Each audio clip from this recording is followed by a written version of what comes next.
আসসালামু আলাইকুম। Hello viewers, welcome back to our channel recipes by Nishat and mom. আজকের আমাদের রেসিপি হলো শাহী ভুনা খিচুড়ি এবং সঙ্গে কিন্তু ইলিশ মাছ ভাজাও থাকছে। চলুন তাহলে দেখে নেওয়া যাক ফুল রেসিপিটা।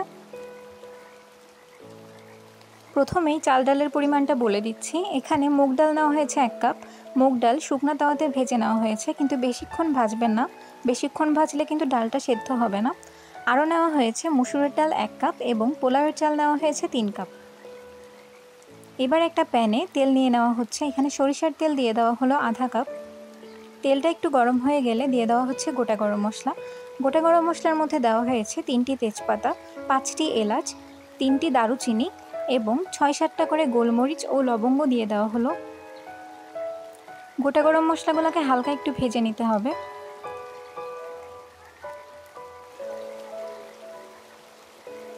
মশলার সুঘ্রাণ ছড়িয়ে গেলে দিয়ে দিতে হবে পেঁয়াজ কুচি। এখানে 1.5 কাপ পেঁয়াজ কুচি দেওয়া হয়েছে। পেঁয়াজটা দিয়ে কিছুক্ষণ ভালো মতো নাড়িয়ে নিতে হবে।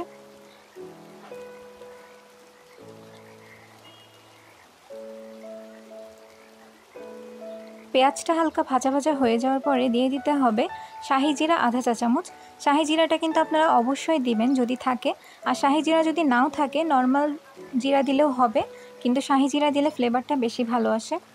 এরপরে দিয়ে দেওয়া হলো আদা বাটা 2 চা চামচ এবং রসুন বাটা 2 চা চামচ।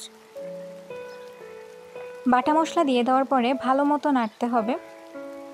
যতক্ষণ না বাটা মশলার কাঁচা গন্ধ চলে যায় ততক্ষণ পর্যন্ত ভালো মতো ভেজে নিতে হবে মশলাটা।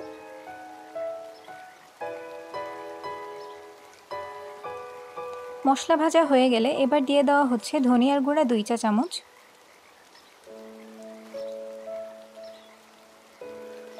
আরও দিয়ে দেওয়া হলো হলুদের গুঁড়া 1 চা চামচ। আবারও ভালো মতো ভেজে নিতে হবে। প্রতিটি মশলা দিয়ে দিয়ে ভালো মতো একটু নাড়িয়ে দিতে হবে।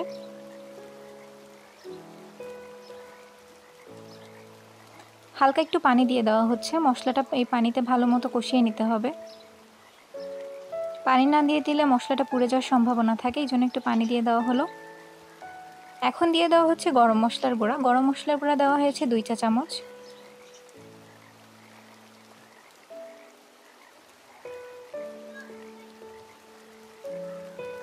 এই পর্যায়ে দিয়ে দেওয়া হলো টালা জিরার গুঁড়া আধা চা চামচ এবং আরও দিয়ে দেওয়া হলো ঝালের গুঁড়া আধা চা চামচ। আবারও ভালো মতো মিশিয়ে নেওয়া হচ্ছে। মশলা কষিয়ে নেওয়ার পরে দিয়ে দিতে হবে চাল ডালের মিশ্রণ। চাল ডালের মিশ্রণ নিয়ে ভালো মতো 10 মিনিট মতো ভেজে নেবেন। চাল ডাল ভাজা তো সবাই নিশ্চয়ই জানেনই। যতক্ষণ না পাত্র আর খুন্তির সাথে চালের একটা সনসনে আওয়াজ পাওয়া যাবে ততক্ষণ পর্যন্ত ভালো মতো ভেজে নিতে হবে। যত ভালো করে চাল ডাল ভেজে নেওয়া হবে ততই ঝরঝরে হবে খিচুড়িটা।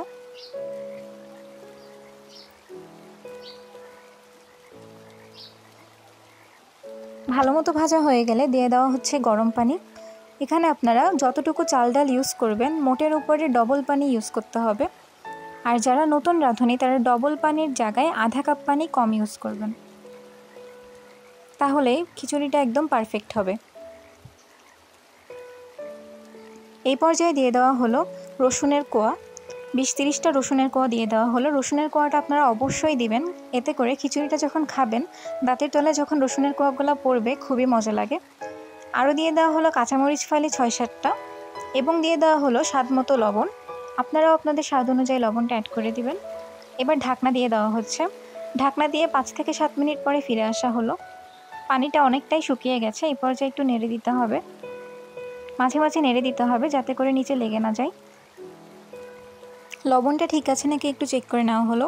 আবারও ঢাকনা দিয়ে 5 থেকে 6 মিনিট পরে ফিরে আসলাম।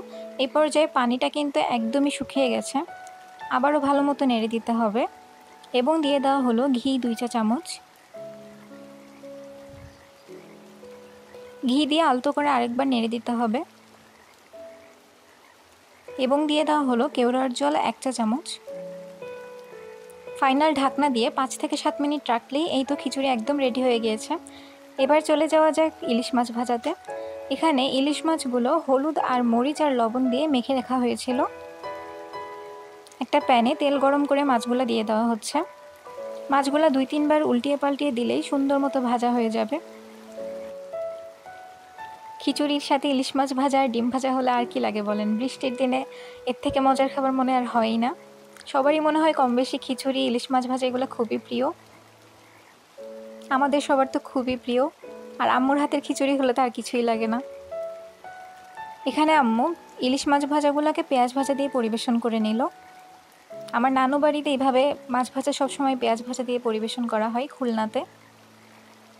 এই যে আমরা সার্ভ করে নিচ্ছি, খিচুড়ির সাথে ইলিশ মাছ ভাজা, ডিম ভাজা দিয়ে পরিবেশন করে নেওয়া হলো।